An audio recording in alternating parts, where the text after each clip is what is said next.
Hey, Jake, Yeah? what did ducks have with cheese? I don't know. Quackers. Cheese and quackers!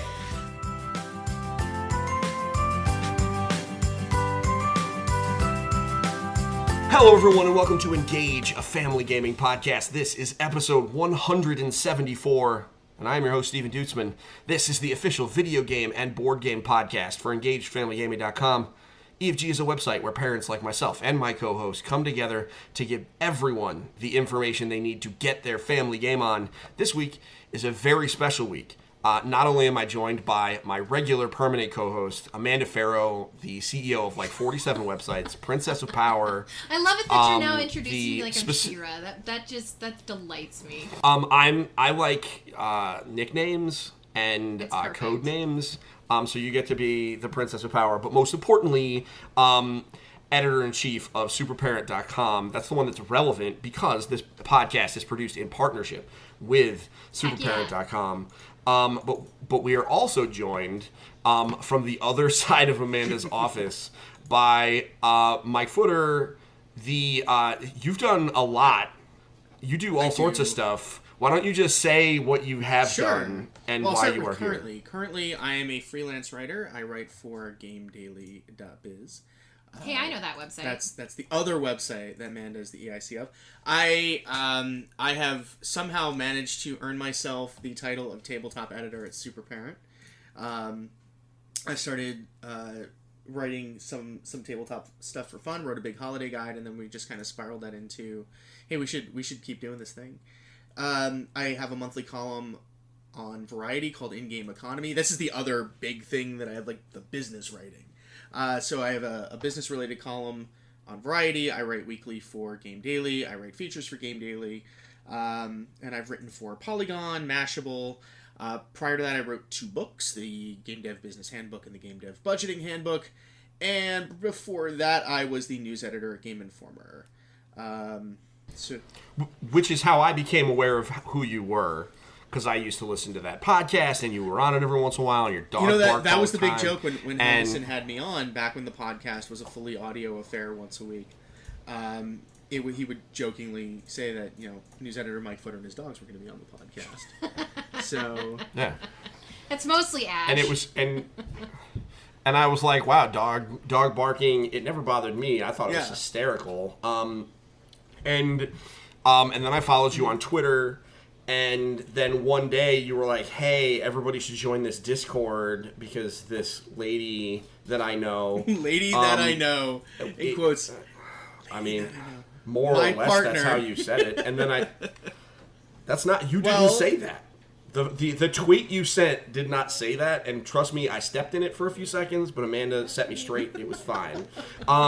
And then I joined the Discord, and now your partner Amanda is one of my very best friends on earth. So thank you for being pseudo internet famous, so I could eventually make friends with your partner. You know what? That is her magic. Because she is wonderful. That's a round of... And you guys are gonna make me cry. Well, she's a princess of power. Speaking of pseudo-internet famous, boy, do I have to talk to you after this podcast about what happened today. But that's not for this podcast. Oh, that's a thing. Man. Yeah. That's not for this podcast. That's not for this one. So that's an offline thing. So, all right, folks, here's what the deal is. Last week, I promised you that we were not going to talk about video games again, because normally we alternate, right? We do the video game thing, we do the board game thing. But we did 2 video game episodes in a row because for some reason, Sony and Microsoft decided to announce console stuff out of the blue. And we couldn't not... Oh. The Xbox sad. So we couldn't not talk about those things. Well, I mean, listen, I think that's going to... My after a week of thinking about it, I think the Xbox One SAD is going to be awesome in 2 years when they've dropped the price by $100. I don't think it's even going to take that long. I mean, I know we're not supposed to be talking about video games, so I think E3, the price equalization is going to happen, and it'll be fine. But we'll talk about it next week, you guys. I mean... Maybe Mike will come back could next be. week, too. With that said, sure. So here we are. It is board game week. And so we're going to talk a little bit about War of the Spark, which is the new expansion for Magic the Gathering, because it has been fully spoiled, and they showed off some very interesting things that they are doing, and they have a book coming out. Is it an art book? that is coming. There is No, it's a book. it is a novelization of War of the Spark that is going to arrive at my home on Thursday. And even more important, well, we're going to talk about that in a moment. And then we're also, the reason Mike is here, outside of the fact that he's a guest that's easy to get on because he sits across from Amanda, literally. So, like, what else was he going to do? He's sitting there anyway. Is that he is writing a massive, months-spanning, many thousand-word guide to X-Wing. Now, X-Wing, long-time fans of the show know that we talked about the original version of X-Wing ad nauseum in the very beginning. We talked about, because those who might remember, the professor, Ben Foster, loved him some X-Wing, regretted him some X-Wing, because once you pop, you can't stop with that game. However, we're finding that one out. Yeah, you guys are finding that out. Whatever, I play Magic, I can't hate. So he... but there's a new version, right? So we're at 2.0, and so Mike is an expert, and he is writing guides and all sorts of content, and so he volunteered to come on here and help explain kind of what some of the differences are. Do you want to jump into that now? No, See, this is why I asked first questions. we need to... Yeah, I know. It's cool. So now, but before we do that, we got to go around the horn. So what that means, Mike, is we talk about games that we've played. The only game that I have played that is of consequence is I have played this little game called Rubik's Race. Like the cube. Have either of you heard of like Rubik's Race? Oh, bro, you don't even know. I'm about to shatter your entire I'm so dimension. bad. I had one. Check out. But I was terrible. No, it has nothing to do with a Okay. Rubik's Cube. Guys, do we have Rubik's Race anywhere that we can grab? Oh, they're playing Fortnite. I can't get them. So, okay. You know those puzzles that are like a series of tiles on a square field where there's one empty space and you can slide them all Sure, around? yeah. Picture one of those, but all of the squares are colored like a Rubik's Cube. Okay. Okay. I'm not done. And then picture two of those connected to each other, like two of those squares connected in the middle with a like panel up in the middle, kind of like Battleship. Only instead of with like pegs to put battleships, you have two of those little puzzles with the tiles, with the colors, etc. Specifically 4 of each Rubik's Cube color on each of those fields. Now, it comes with a mini Boggle Cube that has a 3x3 grid and some cubes in it. Here's how this works. You shake the little Boggle Cube, you let the cubes that are in it settle, and it will create a 3x3 pattern of colors So you gotta slide the tiles around from to a make the Rubik's pattern. thing. And then you shake it, put it down in the middle of you, and the two of you have to race to create that 3x3 pattern in the center of your board. The person who completes that race first slams the little divider down on your side and then can verify it. If you do that, you win. And it is a race. This game is devilish. It is also only $12 or something on Amazon. Yeah, this sounds like a mass market, a clever mass market. Oh, it's a really, really smart game. My only criticisms for this game, and I've talked about this, we did an unboxing kind of thing. Did we talk about it on the Sunday Night Unboxing? Yeah, we talked about it on the Sunday Night Unboxing, which we do on our Facebook page, facebook.com/EngageFamilyGaming, every Sunday night at 6-ish. I don't know, whenever we can get the kids to calm down and open up boxes of stuff. But my only criticism is that it's not assembled. You know how normally you get like Battleship and all the pieces just kind of fit together and they hold everything together? This piece is not that way. They are 3 separate components that come apart, and the tiles are not built in. Now, I've done some reading, and it turns out that was an intentional design decision to avoid it breaking from too much use. Because the problem is, if they're permanently stuck together, eventually, like, the channel locks break. It's kind of like, flooring that you're always moving around. The way they are now, they don't break. So that's the advantage. At the end of the day, if the way the components are put together, the end result is that it's $12. I mean, oh no, whatever. our thing broke. We have to buy another $12 game. Yeah, or you lose a tile. I mean, that's the big issue. But my solution, or the solution we have used, is we just grabbed a gallon-sized Ziploc bag and shoved everything in that, and then put that in the box, and we're all good. We are planning several YouTube videos of us playing this game for the Engaged Family Gaming YouTube channel. Oh, I am here it's surprising. Because it is surprisingly good content, especially if people are talking trash. Oh my gosh, Rubik's Race Esports. Listen, if people want to bet on it, I mean, or invest in one of us as a team, I don't know, we can make it work. So it's really good, especially for under $15. It's also really good for people that don't like games, or don't like themed games. So it kind of fits in as like an abstract kind of game experience.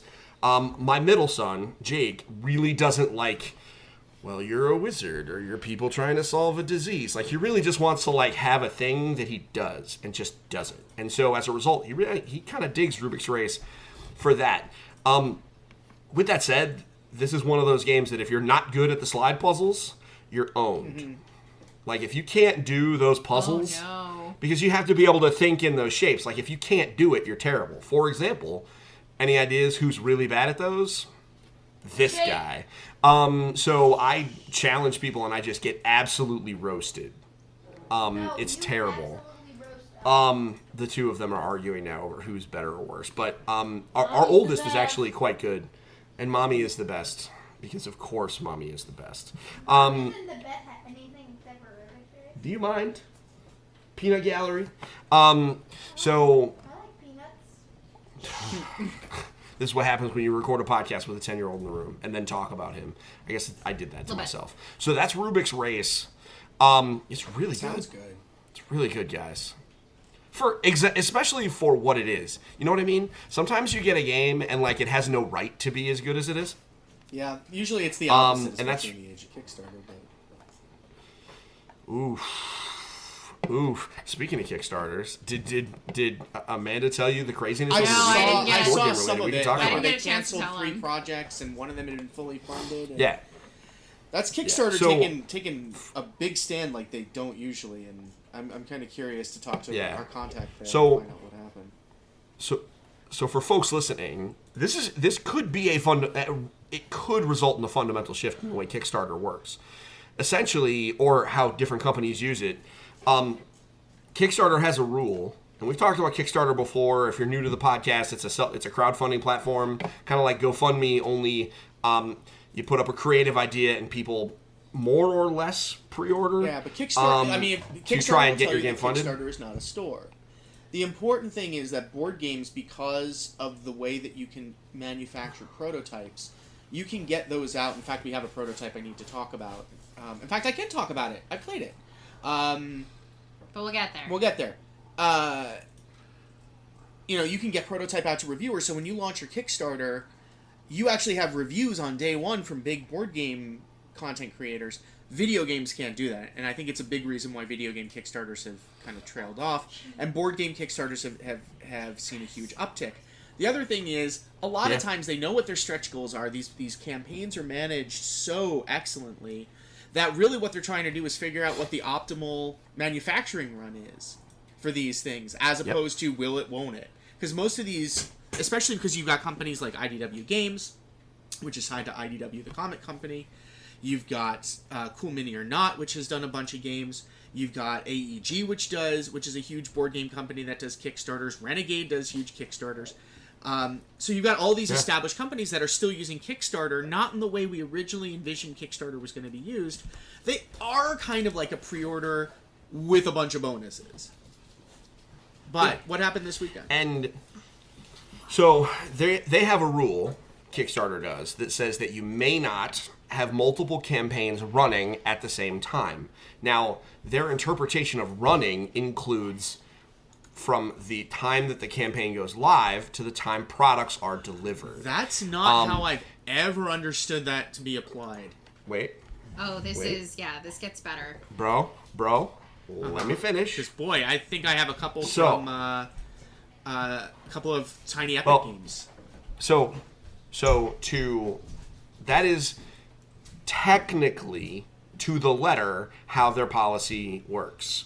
That is not how they have and ever they have not enforced enforced it. that in video games either, because that was the big issue with Double Fine when they ran the Massive Chalice campaign, and then right after that campaign closed, they delayed Broken Age. So even going back to 2012, and then there were a bunch of board games again. I love Tiny Epic Games. They always deliver on their stuff. But, man, we backed Tiny Epic Mechs, and that hasn't delivered yet. And then they ran a campaign for Tiny Epic Tactics, which just closed last month. Yeah. And that's a common practice. I think the other thing with board games is that there have been so many successful and wildly successful campaigns that they have real data. So, like, they know what's the ideal length of a campaign, they know and have crunched the numbers, which you can't really do on some other stuff. So, because of that, there are companies like CMON, Cool Mini or Not, who have built an entire business model around, I do a Kickstarter, I get a bunch of money in, that's my cash flow, I use that to operate my business, and then I put up another Kickstarter in 6 months. What's crazy about that is that's technically against Kickstarter's rules, because what they don't want is for people to be putting up a bunch of Kickstarters, getting a bunch of money, and then not being able to manage all their campaigns. The issue is, obviously, Cool Mini or Not can do that because they have a massive logistics team and they have done this for years. So they're not the same level of risk as, say, if the three of us decided. And it's like IDW, I think, is another one where Splat Attack hadn't delivered when, which is a Nickelodeon game, hadn't delivered when they ran the second Teenage Mutant Ninja Turtles campaign for Cityfall. Correct.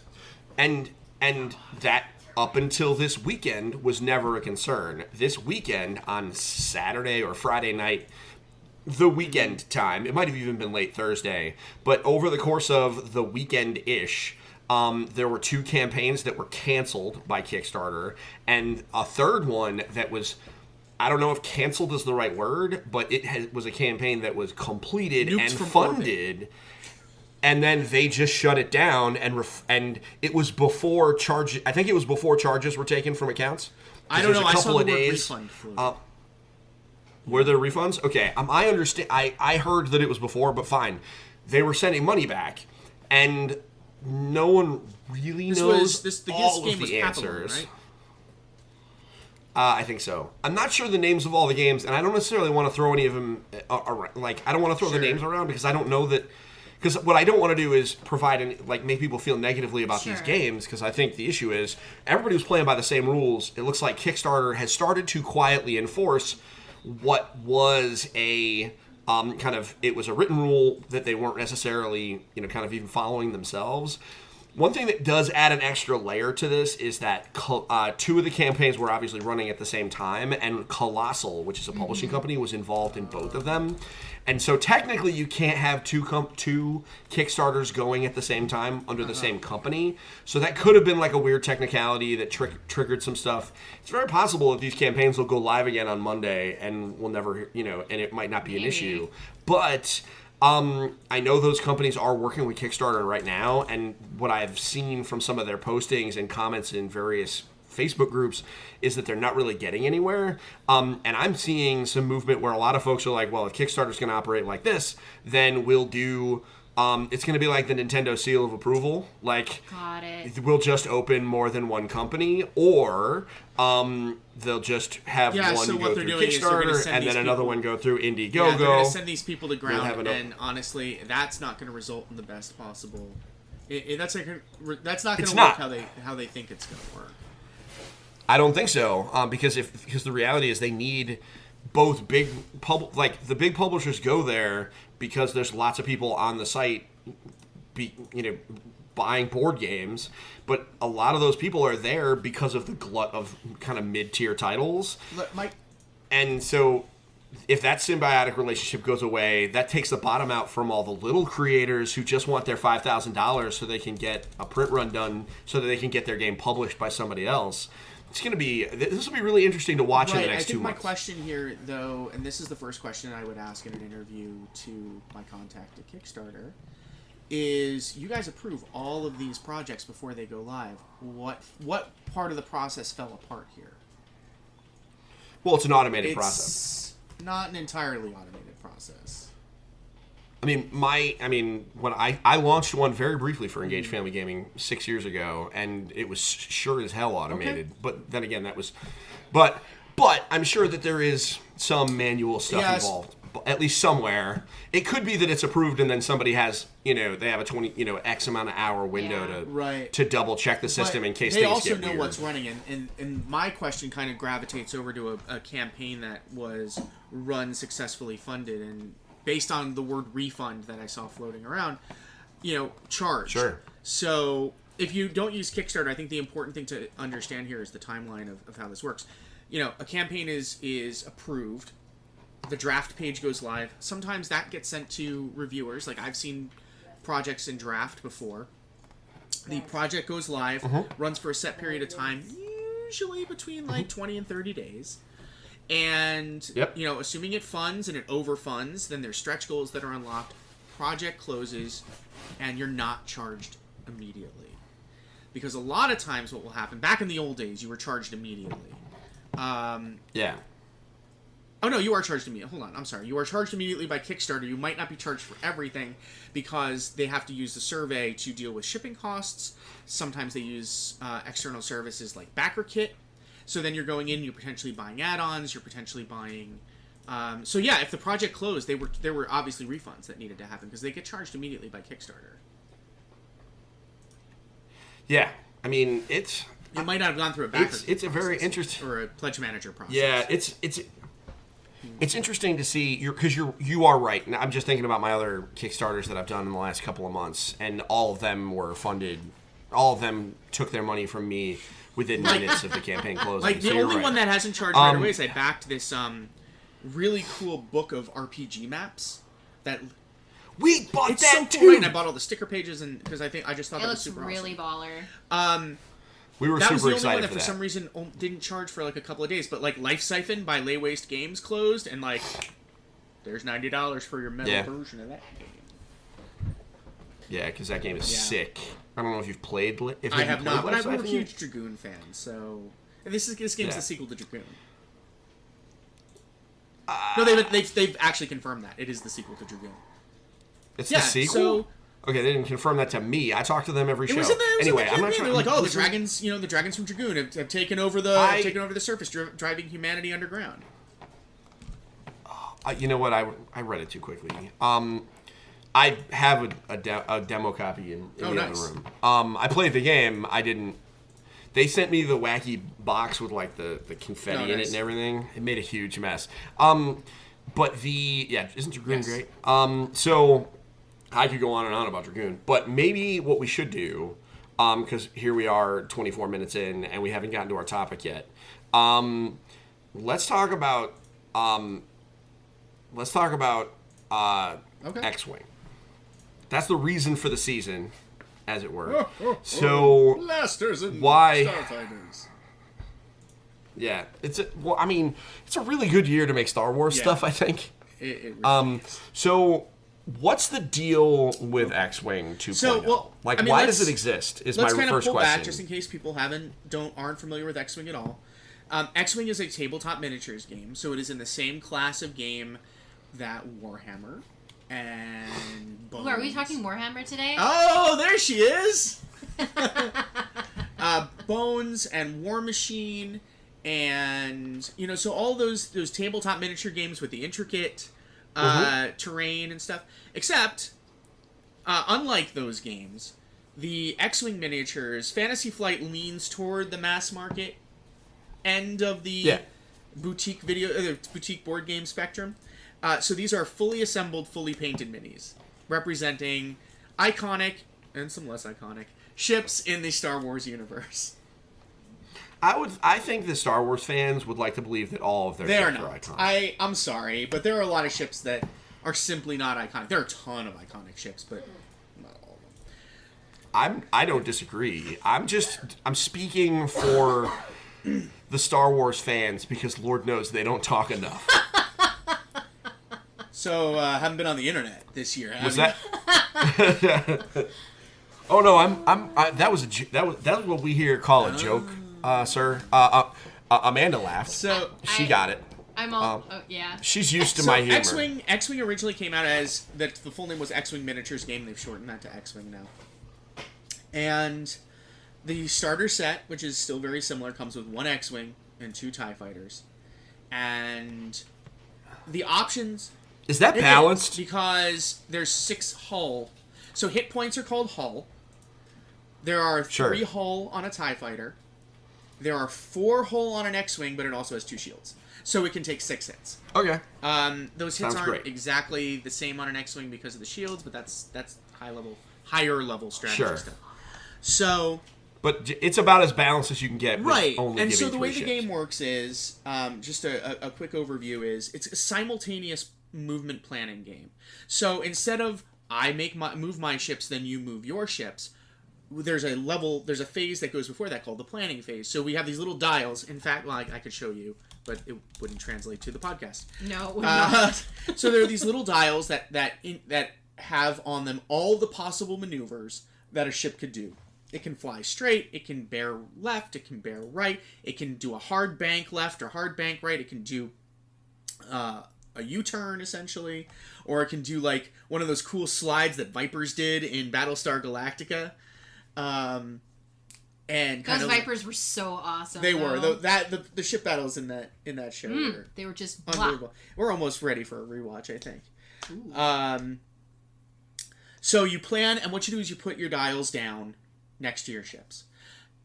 Each pilot has their own initiative. It's noted by an orange number on the ship token. And you reveal your token, you reveal your movement dials in ascending order of initiative, so lowest orange number to biggest orange number. And then in the next phase, you shoot from highest initiative to lowest initiative. So ultimately what you're doing is you have to think about not only where your ship is in space, which is on a 2D plane, but you have to think about what your opponent might do. So there's a lot of cerebral stuff that goes on. You also have to consider, like, am I going to move before they are? And if we're too close, there's rules for how you deal with ship movement if they're going to overlap their little square bases.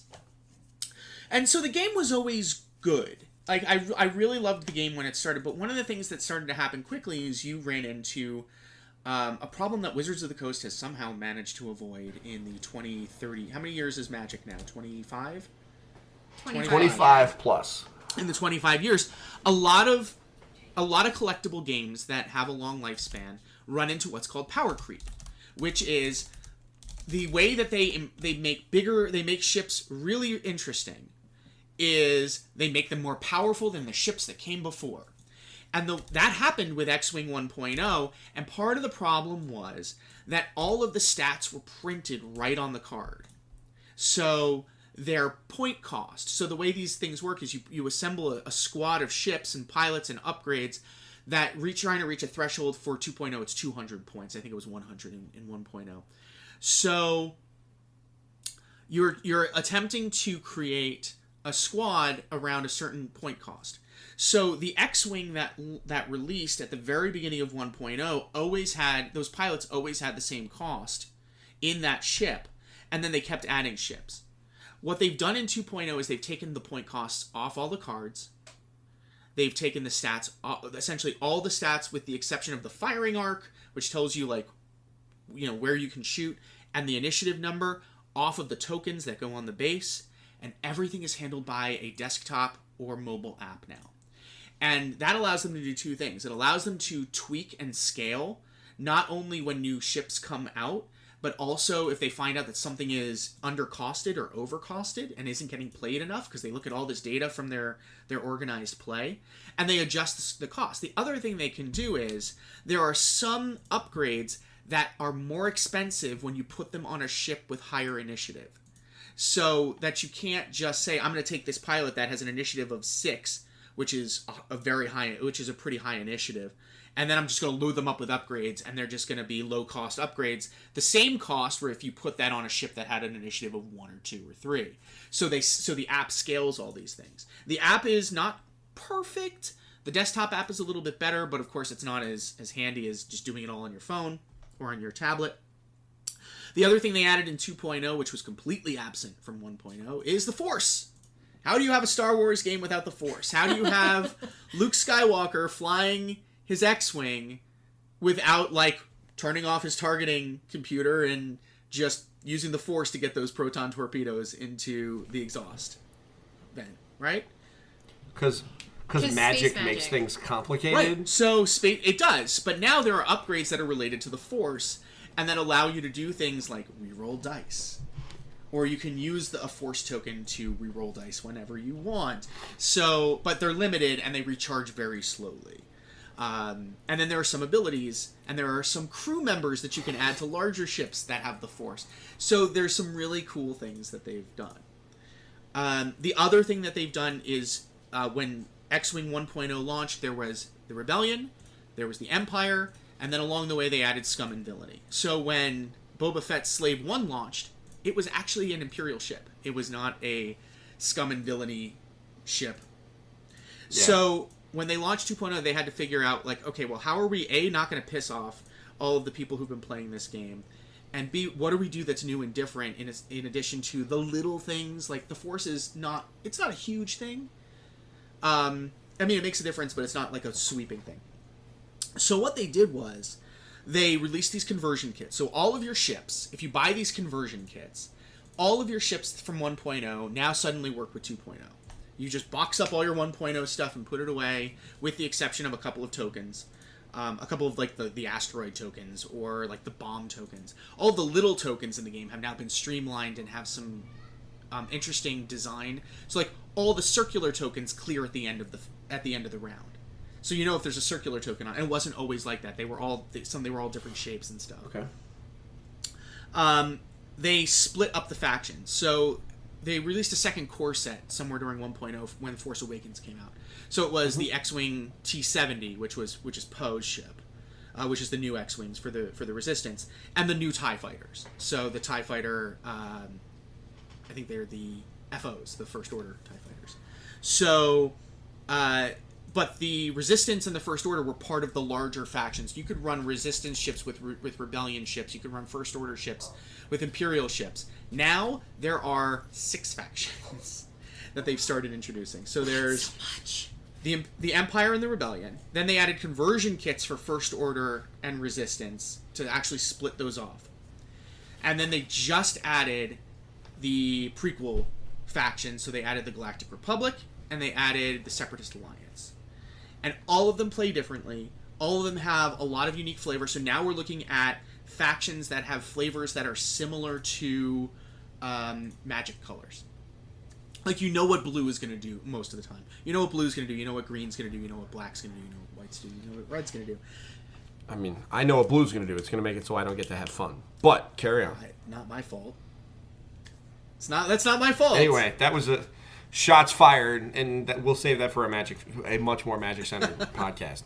I think that's awesome. I mean, 6 factions seems like a lot until I realize that I play a game Magic with 5 colors, which may as well. So I get what you're saying. The difference, though, is you're opening a booster pack, and you could very well pull every single color and multicolors from the same 15 cards in a booster pack, right? Mm-hmm. True. With X-Wing, you're buying. There's no blind buy. You're buying very specific ships. So just to give you an idea, the last wave that came out introduced the Separatist Alliance and the Galactic Republic. So on the Galactic Republic side, they released Aether Sprites Jedi Starfighters. You might recognize them. They're the ones that have, like, the hyperspace rings that they fly into and then detach from. Yeah. As well as Torrents, which are clone trooper ships usually. For the Separatist Alliance, they released the Belbalob, which is General Grievous's ship, but Vulture droids, which you might recall from the prequels, which are the ones that can stand, and then they can, like, take off and flip their things up and fly. Those are extremely cheap, but they work really well in concert together. Like, you need to have a swarm of them. So I bought when we were getting, these ships together. So I bought one Vulture droid separately because it comes with different pilots and tokens. And then there was a squadron pack, which they release sometimes, which usually has 3 ships, that had 2 different Vulture droids and the Belbalob. Okay. And then I realized, all right, I want to put a squad together for the Separatist Alliance. I need a 4th Vulture Droid. So I bought a 4th Vulture Droid. Yeah, you did. Yeah, I did. We have a bunch of TIE fighters. There are some ships where you're only going to want one of. My recommendation is if this is a game you're interested in, and you can read the first 3 parts of my guide on SuperParent, which we will link to in the show notes. All of those, we're talking about 6,000, 4,000, 5,000 words of text at this point, right? Yep. It's about that, yeah. And that's just the core set. Like, there's a lot to do in the core set. And this is one of the things, like Fantasy Flight typically, with their core sets, you play a game with the pre-constructed decks that are in the core set, and you get the feel like, okay, I understand how the game works, but I really wish I could have, like, had a couple more of these really useful cards and not some of those cards. Which is why anybody who plays a Fantasy Flight living card game tends to buy 2 or 3 core sets. So what you've got is in this core set, you've got not only a really great sampling of how the game plays in a way that I think even elevates it above some of Fantasy Flight's other core sets for products, but you've got a lot of different ways to play. And one of the things I really love about this game and why we're talking about it on SuperParent is it scales really well for young players. That's what Mike's specialty at home has been. He's been introducing core concepts to the kids, especially to little Vivian, because she doesn't really read yet. She understands symbology and iconography, but she's still learning. Yep. So the simplest version of the game is all you have to worry about is where your ships are, how they're going to move, and which number, the orange number on the card, on the token. So you know who gets to move first after you plan, who gets to shoot first, and then you roll dice. Right? There are actions that every ship can take: focusing, evading, barrel rolling. We don't deal with that. We don't deal with asteroids. We don't objects in space, which have their own sets of complex rules. We don't deal with pilot stress, which is something on each of the dials. There are 3 different colors and moves: blue, white, and red. Red moves stress you out and mean you can't take an action. You can't do another red move until you clear that stress with a blue move. We don't worry about any of that. It's literally just going through the steps: the planning phase, the movement phase, the engagement phase. Do it all over again, and that's really easy. Then you add a couple of objects in space, like an asteroid, a debris field.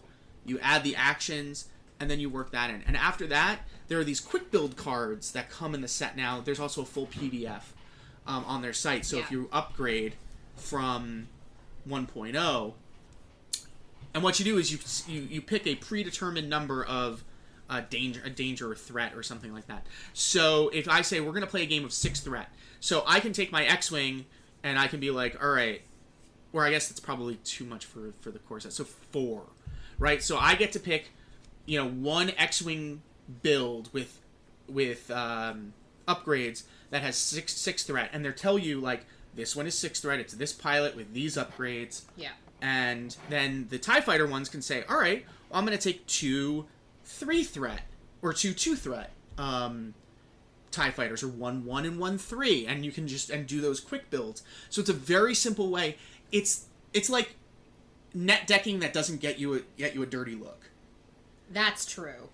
And it's a way to start explaining the concept of building a squad together and building a squad, building upgrades.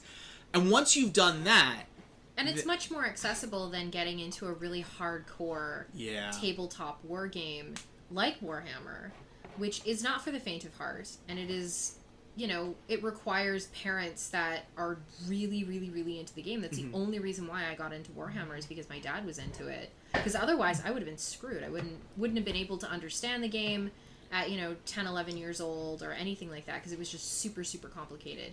The nice thing about X-Wing is that it gets these concepts of strategy, tactics, and tabletop wargaming in bite-sized elements. Mm-hmm. And again, it is just that. I mean, you're talking about on any one side in a full 200-point game, usually 3 to 5 ships. It can't be more than 8. It's a lot of ships. You could technically. So I read this. If you just ran the cheapest version of Vulture Droids, you could do 10 ships because they're 20 points each. Oh, but that breaks the goodness. rules. That does, yeah. Geez. But you could do. That's composition madness. Yeah, and that might actually be 6 Vulture Droids or 8 Vulture Droids might be successful. I don't know. Oh my goodness. That's a lot. So I won't go into like what sets all the factions apart. What I will say though, if this is a game you're interested in, let me just pull on Amazon right now what the core set costs, because I want to be very sure that I give the right number. You can get, and this is the thing, and if you go to our guides, one of them, I think it's the first one, tells you, because there's different packaging for 1.0 versus 2.0. That'll be the first one. Yeah. So a core set is $32 for 2.0. I mean, that's a relatively inexpensive way to buy into tabletop wargaming with Star Wars and cool ships. It's frequently on sale. Yes. So the retail on that's $40. You can get it on Amazon right now for $32. And you could wait, even if you don't want to purchase it on Amazon, if you wanted to wait for sales at Barnes & Noble, because they sell it at Barnes & Noble as well. And do they sell it at Target? I didn't see it. I went and looked, but I didn't see it when last time I didn't see it at our Target. Yeah. But, yeah. When it is there, it's kind of infrequent. I don't know. But... I mean, it's definitely a Barnes & Noble. That's always a Barnes & Noble, for sure. The thing you have to watch out for at Barnes & Noble is they still have a bunch of 1.0 stock. And you cannot use 1.0 ships in 2.0 unless you buy the conversion kits. And each faction conversion kit for the big factions, so for the Empire and the Rebellion, $50. Yeah, and that's expensive. And if you buy them for the First Order and the Resistance, those are, because there are fewer ships, they're $30. So the benefit of that is, and I'm sure Fantasy Flight wouldn't love me saying this, is if you have a bunch of 1.0 ships, or you had a bunch of 1.0 ships and you kind of fell off, and you don't know what you want to buy, you can proxy with those conversion kits, which is probably why they're so expensive. Yeah. So let's say you don't have you don't have a TIE advanced, but you have a regular TIE fighter. You could just pop the token on it and just say, for this game, this is that. The thing with 2.0 is they are going to re-release every ship that was in 1.0, so there's no reason necessarily to rush out and be like, oh, well, I wanted this ship, this is my favorite Star Wars ship, and they haven't released it yet in 2.0, or it's not available in 2.0, just wait. So, for instance, one of those for me is the Ghost from Rebels, which is coming out in Wave 5 that they just announced. So I'm really excited about that ship finally becoming available. There are other ships again from Star Wars extended universe stuff, so like the Houndstooth, you've got Kyle Katarn's ship, as well the Moldy Crow. Amanda, he's speaking English, he is. right? That's legit. He is a huge. I just wanted to clarify. He's a huge Star Wars fan. This is why he and I my just brother understood get that he along was trying- so well, because they'll just sit there and banter about Star Wars for hours. I just heard him saying words, and like it stopped making sense, and I just wanted to make sure he's talking about Star Wars universe stuff. So there are also large ships, and this is an important note. If you decide to get into the game, those large ship, those models are absolutely gorgeous. The very first Worth painting. Huh? They're worth painting. They are. I mean, they come fully painted, but they are totally worth updating and painting if that's something you love to do.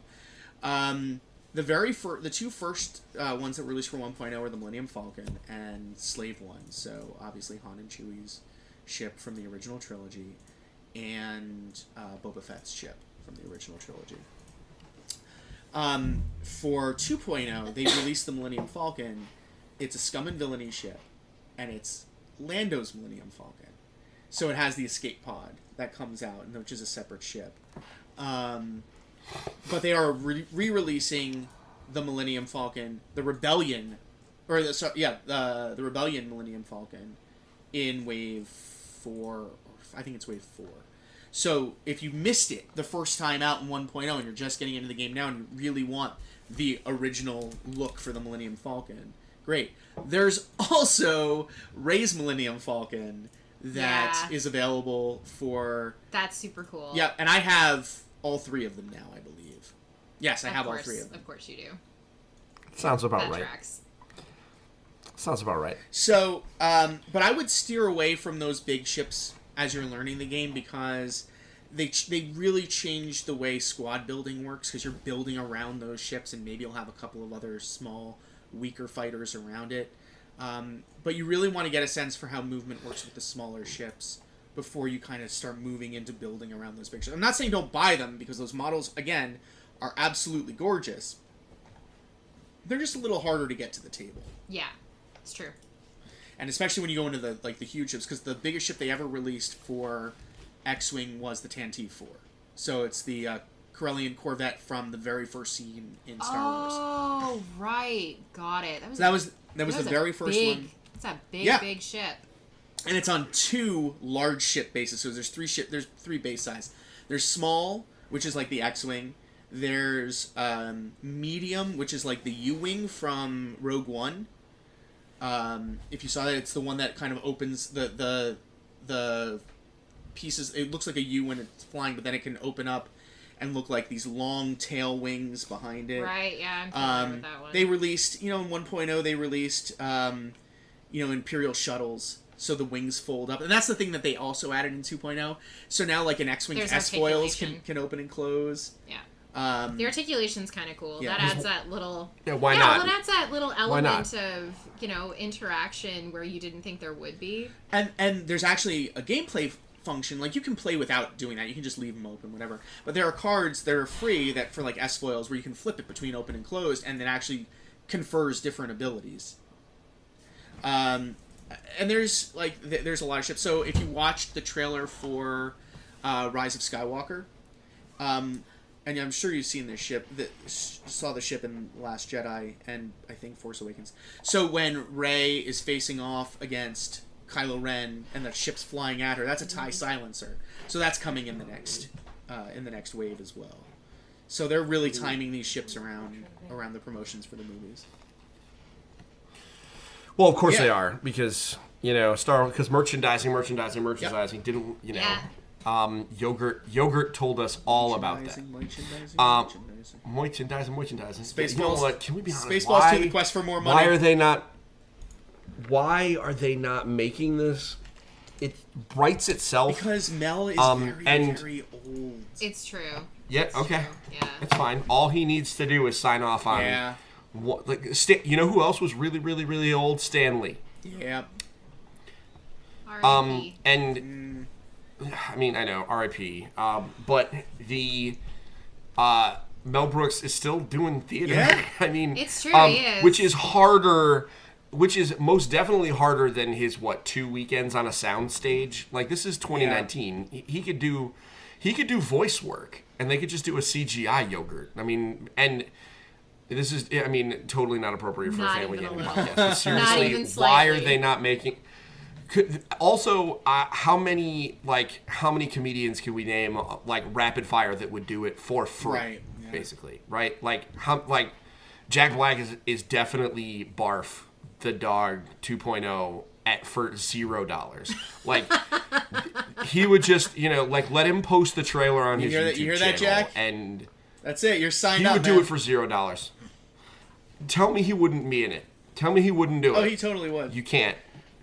So, anyway, anytime I think about merchandising, I get right into that. Because, frankly, I watched Spaceballs before I watched Star Wars.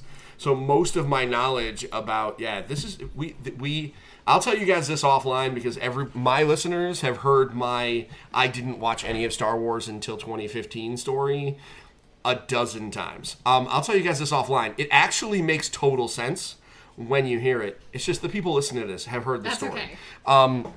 So, because I have literally told it everywhere that I go, because everyone is very surprised. Like, of all people, how did you not watch Star Wars? Anyway, so that's X-Wing. So, just to give you couple, just to cap off X-Wing real quick. There is another collectible Put a bow on it. From Fantasy Flight called Armada, which deals with big ships like Star Destroyers. I have not gotten into that. I understand that there are some mechanical similarities. But they're fundamentally different. They do not mix. It is the difference. Yeah. So again, if we're likening this back to Warhammer, it's the difference between picking up Battlefleet Gothic versus playing Warhammer Fantasy. They're vastly different. So you got to be careful. Is really what you're saying. When you're buying stuff, make sure that you either play Armada or you play X-Wing. And we can't help you with Armada. Make your choices. Yeah, I mean, there are some rabbit holes even I won't go down. So there's one of them. The other rabbit edges hole there, hun. there are some edges there. The other rabbit hole that I did go down, and there was nothing new announced at Celebration, so I'm tending to believe this game is now probably, if not over, at least being paused for now. If the ship battles of Star Wars are not your thing, if you prefer the character-driven moments, there is another game. And it is called Imperial Assault. And it is... You have your character. There are two ways to play it. It is a one versus many game, so one person can control the Empire. And stormtroopers and ATSTs and a lot of other iconic characters. And then there is...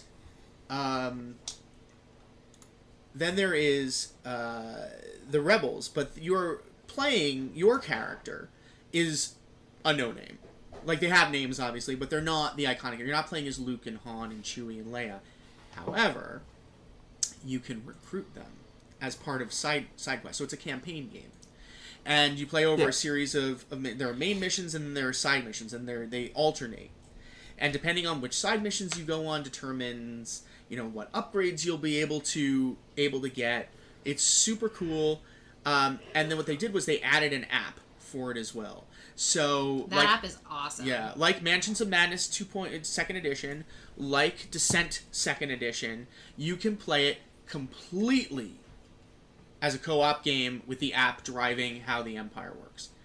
And there's the map tiles are really cool. They're like puzzle pieces, and there's also a 1 versus 1 skirmish game that comes in the box. So it's like 2 games in one. So if ship battles aren't your thing, Imperial Assault is great. Sure. All right. I dig it. I mean, man, there's so many Star Wars things. I think Imperial Assault is also done. Because they haven't announced anything for that for a while. But here's the fun fact. The fact that it is done does not mean that there is not a ton of Imperial Assault stuff out there. So if you have not played it yet... there's a ton. And you get a ton of play out of that core box. The core set... The only thing about those games, and Descent is like this, and Imperial Assault is like this, is in the core box, which is this is a $100 game retail, you get... all of the player characters that come in the core set. You get Luke Skywalker and you get Darth Vader. But if you want to add more of the characters, there are... You have to pay separate. They're separate. They're like $13 minis for the small ones. The ATST in the first set is $20. But in the first set, there's General Weiss, who is an Imperial a general with an ATST. There's the Royal Guard champion in red. IG-88, who's a bounty hunter, Han Solo, Chewbacca, and then there's some Rebel troopers there. I think there's 2 in that box. That's $18. There's Rebel Saboteurs. They're $16. And then they added Boba Fett and R2-D2 and C-3PO, and they went all the way through Rebels, which is cool. So you can buy like Hera and Ezra and Kanan and Sabine and Zeb, and Ahsoka's in there, Palpatine's in there.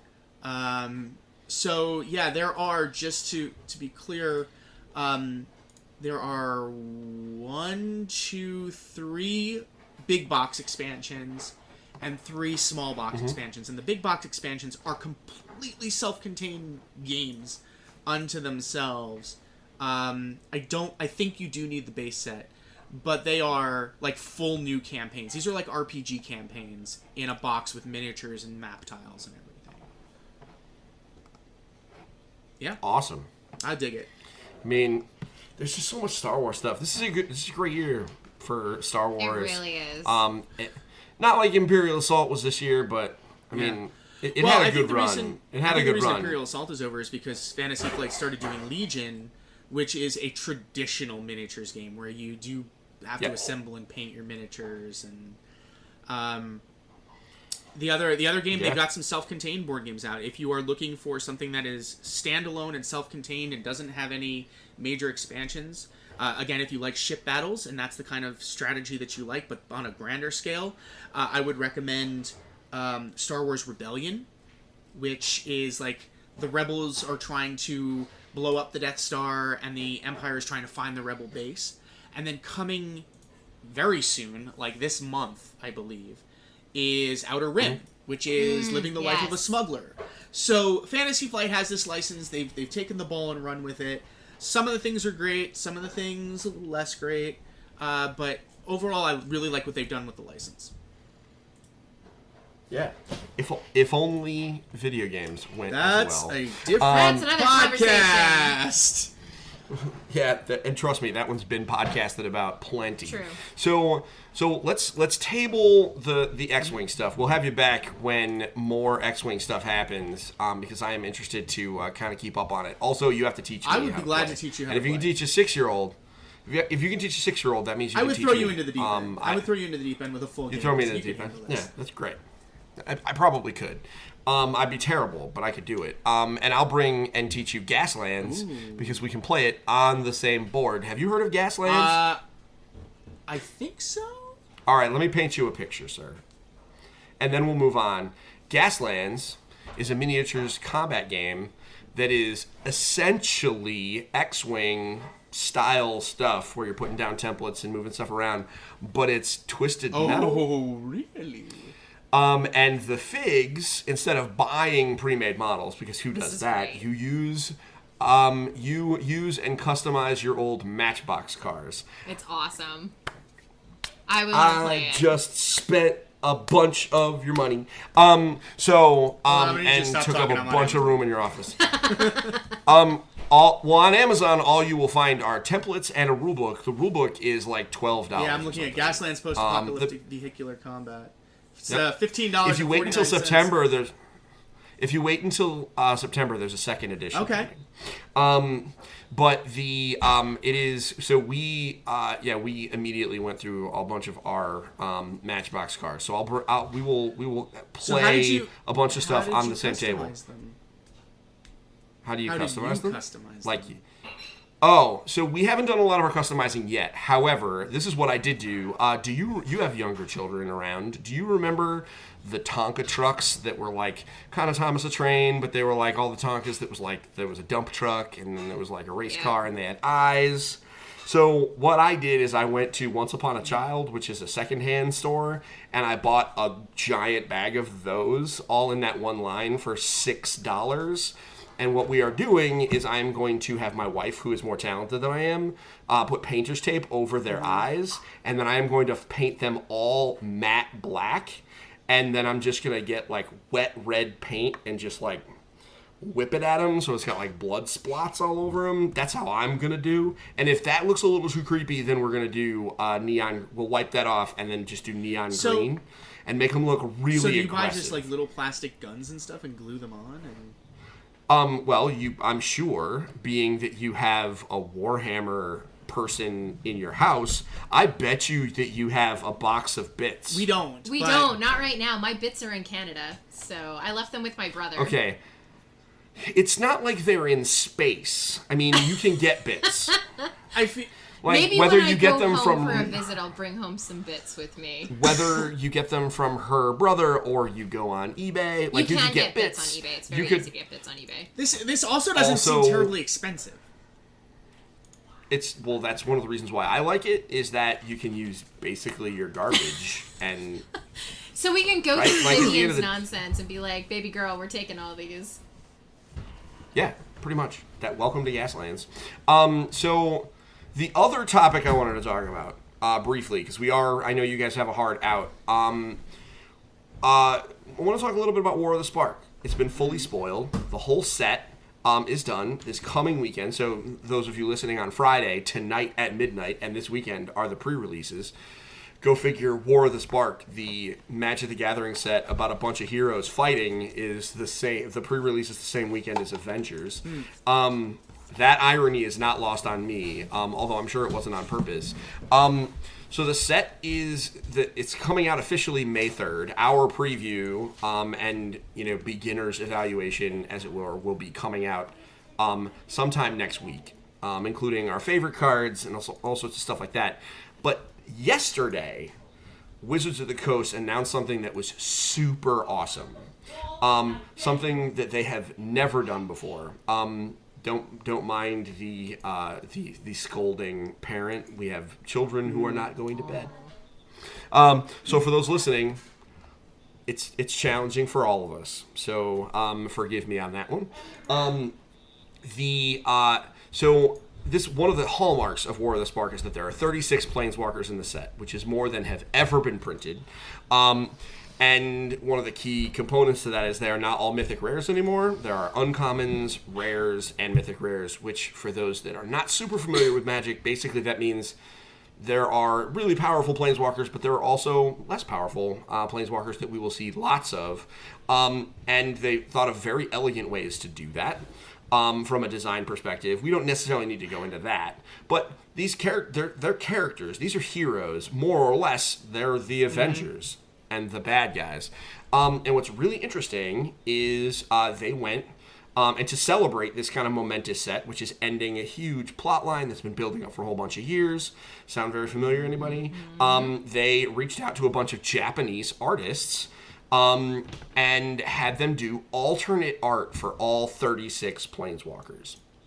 Now, when I say they reached out to Japanese artists, I'm not talking like just random people from Japan. They went and got well-known artists that worked on manga, that worked on, anime, and specifically, they got the guy that does the key art, like the logos and like real crazy stuff for Final Fantasy. I'm gonna say this man's name wrong, but it's Yoshitaka Amano, correct? Amano. Go figure. I get to the one part at the end. So if you don't know what his art style is, just look. Which you probably, here's the thing. You do know. You just don't know that you know. It's true. Because if you've been following Final Fantasy ever, you have absolutely seen this man's art. You just don't recognize it. You may not know the name, and that's okay. Google it. Look up Final Fantasy Amano, and you will see it. Book that Mike got me for Christmas a couple of years ago that has all of Amano's work on Final Fantasy. And it's amazing. Exquisite. I love flipping through it. It's been a while since I flipped through it. Maybe I should go do that tomorrow. But I love Amano's work. So they got him to do art for Liliana, who is arguably one of the main characters of the set. She's featured heavily in the trailer. And so she, without even, I'm familiar with this art, so I was flipping through, looking through some of the images, and I saw it, and I was like, no, wait, there's no way they did. So if you're interested in what it looks like, we posted a gallery of all 36 images on the Facebook page. Go to engagefamilygaming.com/Facebook, and you can see it. And I really dig it. The big key here is these are only going to be available. There's a few ways that these will be available. They'll be available in Japanese packs. That will be, and they will replace the regular art 50% of the time in Japanese packs. They will be, and some people will be like, well, I don't live in Japan. What does that matter? They are actually distributing Japanese set boxes and packs worldwide for the duration of this distribution so that people have a chance. And also during the 2020 core set tournament run, which is basically this summer, they give out packs to the tournament organizers that they can give out as prizes. The Japanese art, which will also be available in foil, by the way, wow. Will be, which you open a foil Japanese art Liliana vest, you just open $300 easily. If you get that, sell it. Just do it. Or don't, I guess. Frame it, personally. Yeah, all right, frame it's probably the right call. And so they'll be in there as well. They have never done anything like this before. It's super fascinating that they're doing it. It makes total sense. Because they're celebrating something big and they're highlighting these characters. What do you guys think? It's been such a long time since I've sat down and I've played Magic the Gathering outside of Arena or Planeswalkers, outside of a digital medium essentially. But I don't know. I might actually go pick up some boosters for the first time in 15 years. For the Japanese The set? good news is here's the good news. Here's what's kind of here's what I will say. for those folks that are really more interested in just having these to frame them or, put in, like to have them, a lot of these, I mean, Liliana, unfortunately, that's a mythic rare. So that will be very hard to come by. But for example, my favorite is a guy named Teo, who is an uncommon. So I suspect that he will be readily available. So if you see some of the cards that you actually really enjoy, maybe you want to use them for commander or for casual play, a lot of these alternate art cards are absolutely going to be available. They'll be sold on eBay, and I would not expect it. I mean, they'll be more expensive, but like a Japanese uncommon, a Japanese alternate art uncommon will probably not be $100. Right? Like, it's not going to be insane. So, I mean, maybe if you're looking for foil, that might be nuts. But, for those folks that are collectors, I've had a few folks, reach out and be like, is this the kind of thing that I should, buy a bunch or try and collect the full set? I mean, if you really want to be that guy, probably, because this is one of those things that if you can get all 36 of them, you'll be probably, down the line someday, you might be able to sell that for something. Like, this is the speculative thing where it might be cool. You might pay for some college textbooks with a couple of these if you can manage to get them all. But I don't know if it's worth buying tons of packs. I mean, it all. But I mean, unless you're gonna play. Yeah, I mean, we. Also, you're an adult, so you can do whatever you want. I do have disposable income for now. Yeah. But I just told you about Gaslands. Yeah, and I don't even know what I'm going to do about that. I mean, you and I have already talked about Gaslands, so... Yeah, we've talked about Gaslands before. I had Amanda hooked on Gaslands before I even told you. It sounds really cool. It's true. It sounds dope. It's pretty cool. I think we're going to have to do it, and I'm going to have to, buy, Well, you're talented. pink sparkly I'm things not. or something and destroy them. Without... Any Gaslands customization that I do will ultimately need to be done by the general, because she's better than me at just about everything, except Tetris 99. That's the exception. Everything else, she's better than me. She's looking at me funny. I think I'm in trouble. What did I do? No, the children are in trouble. Oh, the children are in trouble. Our oldest... Man, he's not going to have a great day tomorrow. So, hey, parenting is hard. Parenting is hard. Thank you for handling that while I was working. These cards are just so cool, man. I think this is one of those things where I think maybe I will be keeping track of the market on it, and I'll let you know how crazy things get. How about that? We go figure. We'll talk. Possibly about these things. I'm into it. But I'd love to hear our audience's thoughts. Like, what do you think? I mean, there are some folks that listens that play Magic. Does this sound like a cool promotion? Do you wish they just sold the cards in like a collection? I kind of wish that I could have just bought. I kind of wish I could have just bought a deck or a box set that was just all of them set? And just make me. Yeah, just let me pay $100 for all 36 or something like that. For those to just pop up in localized versions of the game. Like, I think it's great that they did these wonderful artists, but limiting them to that territory makes me a little sad. Aww. It does. With that said, Yu-Gi-Oh does that like crazy. So, I mean, if the business model exists, I mean, there are region-specific cards in that game. So, not that Magic really wants to turn into Yu-Gi-Oh, because like you want to talk Yu-Gi-Oh's about power made by Konami. creep? Let's talk about Yu-Gi-Oh. Oh boy. Oh man, listen. I tried to talk to them at Toy Fair, and my head exploded. I was like, I don't understand. I mean, Magic is kind of guilty of power creep. I mean, if you want to look at a 1 mana creature now and look at a 1 mana creature back in the day, it not is even comparable. Absolutely, Not even comparable. they're not. Sure. It's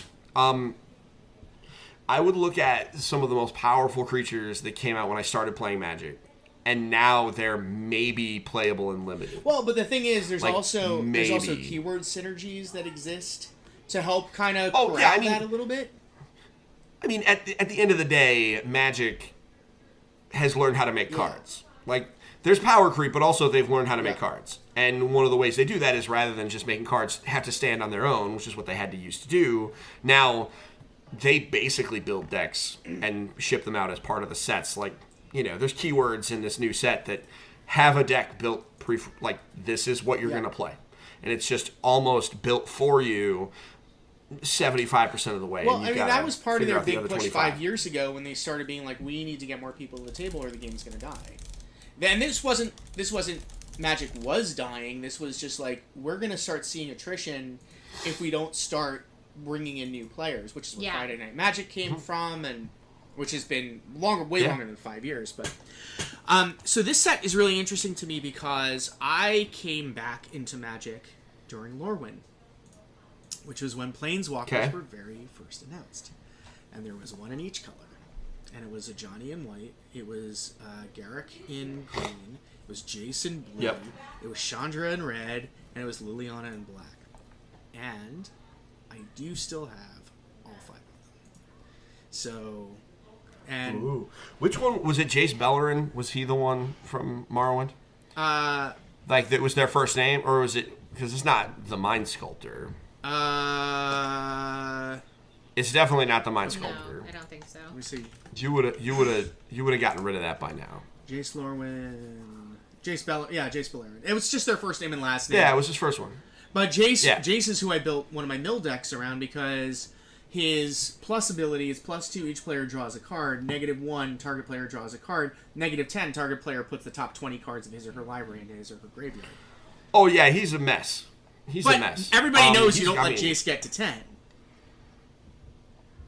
I mean, you don't unless you can't help it. You can often help it, though. That's the trick. I mean, Garrick Wildspeaker, right?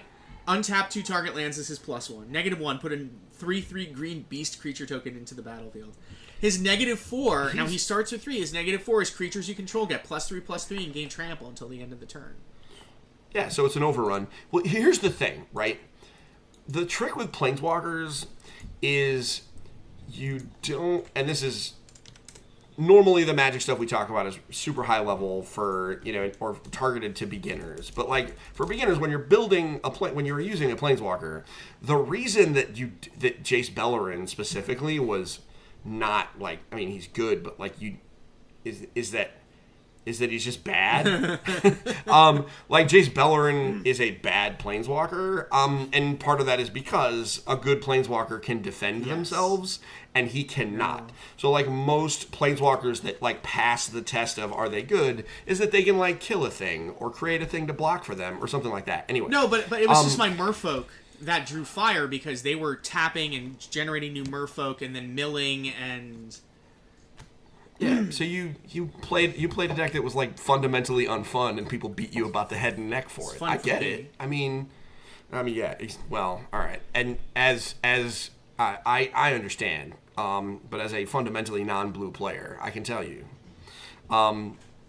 I mean, I'm just saying. That Liliana wasn't bad It's either. worth noting. I have had a bunch of blue mages come through this podcast, and I mock all of them. Amanda has probably heard me talk about this. Every blue mage that comes my way, I make jokes about it. It's just part of my life. So yeah, I mean, I'm excited about it. The set's coming out. It's obviously we will once it comes out, we'll probably stop talking about Magic for a little bit until Core Set comes out, which is this summer. Just because we'll have to take a little bit of a break from chatting your ear off. But even if you don't play Magic, which a lot of people don't, and that's okay, I would encourage you to go to the Facebook page because Amanda does not play Magic, but she appreciated the heck out of the art on those cards. I don't play Magic anymore physically. I play Magic in Arena, and I play Planeswalkers, every year that it came out. I'm not trying to tear you apart or anything, but like Magic is not like your jam. No. It's not like your number one thing, and you were able to appreciate the art on those cards because some of them, it's just super cool. I think it's really interesting to kind of see, like as you click through the gallery, like when it changes artists. Because there are some that are like a group of 3 or 4 that are like one person, and then it moves completely differently. I just think it's really interesting, and everybody's gonna have a favorite. we might be doing. We were going to do a March Madness tournament, but then Wizards decided to do it themselves, so I didn't get a chance to do that. But I do have some lore. One thing that will be interesting is our YouTube channel is going to be populated within the next handful of months. We have some lore hounds that that have volunteered. We're going to be publishing to get people in on the story, because I think the story of Magic is the easiest way for casual players to really kind of get in. And appreciate it. They're actually going to be doing a series of 90-second to 2-minute videos where they talk about each Planeswalker and their history, and how they turned into Planeswalkers. It's going to be nice, tight videos, and we're going to do 36 of them to start. Nice. It's going to be a lot of filming. That's a lot of hashtag content. This was, and it wasn't even originally my idea. They came to me. They came to me because they were originally just going to do it and just give me the files, and then they realized that it's hard.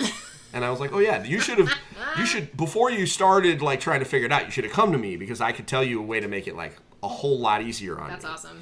And they're like, oh, okay. So yeah, we're going to be doing that soon. I mean, not tomorrow, but soon. So, given that this is Magic's 25th year, I just want to... One of my very earliest experiences with Magic, because the game kind of started to really become popular more broadly when I was in high school, was a little microprose game for the PC. Oh. And... That's such a good game. There were... you started with 6 life, you got to pick your color, and you kind of wandered around, and your goal was to be able to become the most powerful Planeswalker. There were 2 expansions that came out for it. Spells of the Ancients and Duels of the Planeswalkers. It was by Microprose developed and published it. Came out in 1997. I played the heck out of that in 1997, let me tell you. That was a long time ago. But now, I'm going to ask you a question, and we'll see who knows the answer to this. Do you know who the lead designer on that game was? No idea. Not off the top of my head, anyway. Steve? Okay, wait. You wouldn't ask unless it was something like super interesting. Super interesting.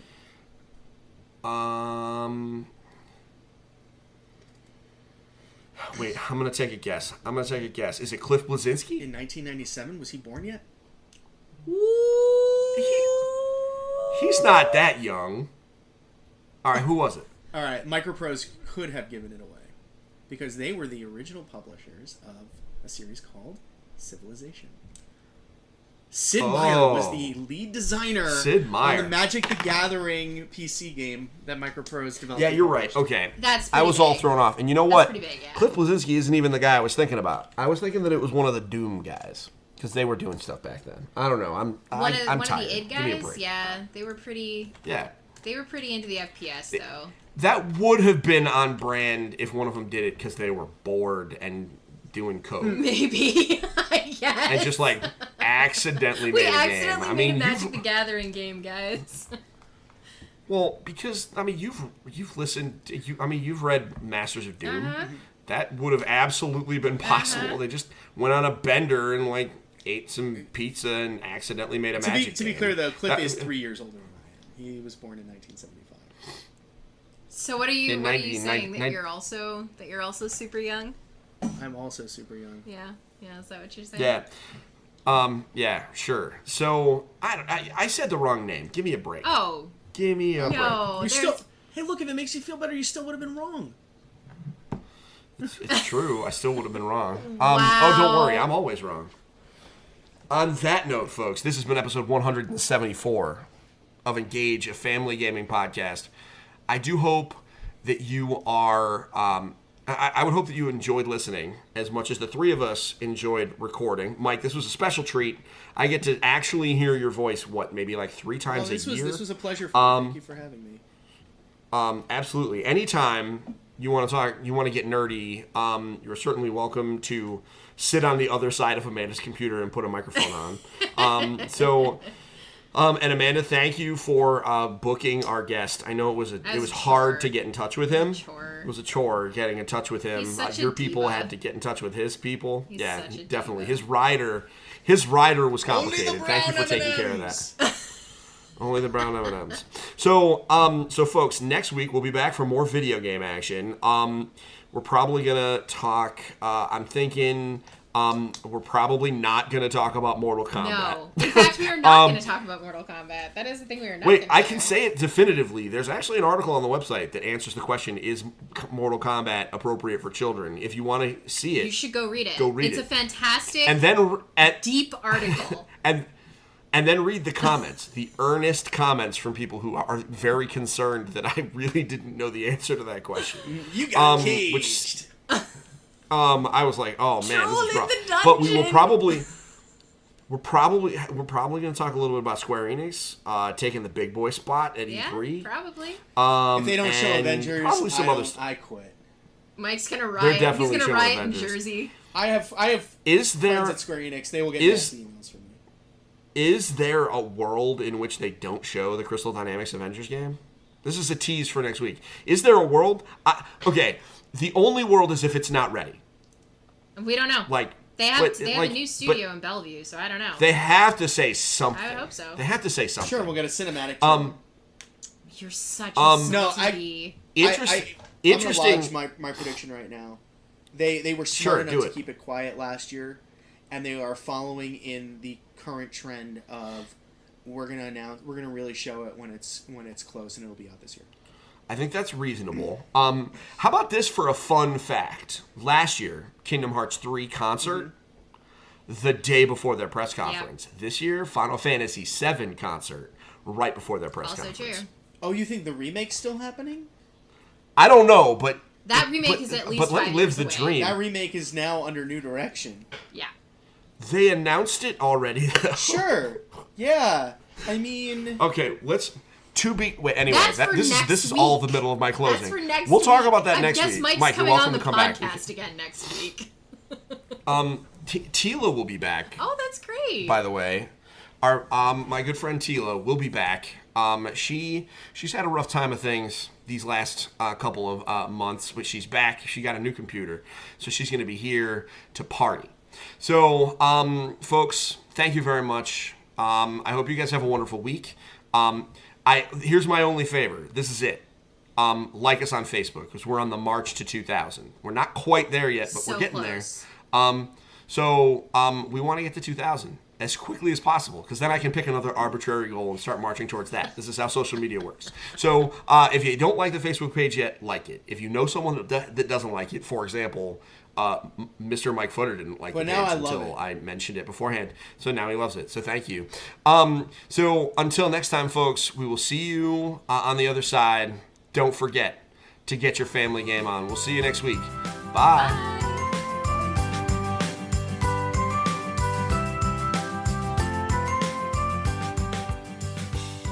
Thank you for listening to Engage, a family gaming podcast. Thank you for listening. Thank you for listening. Tune in next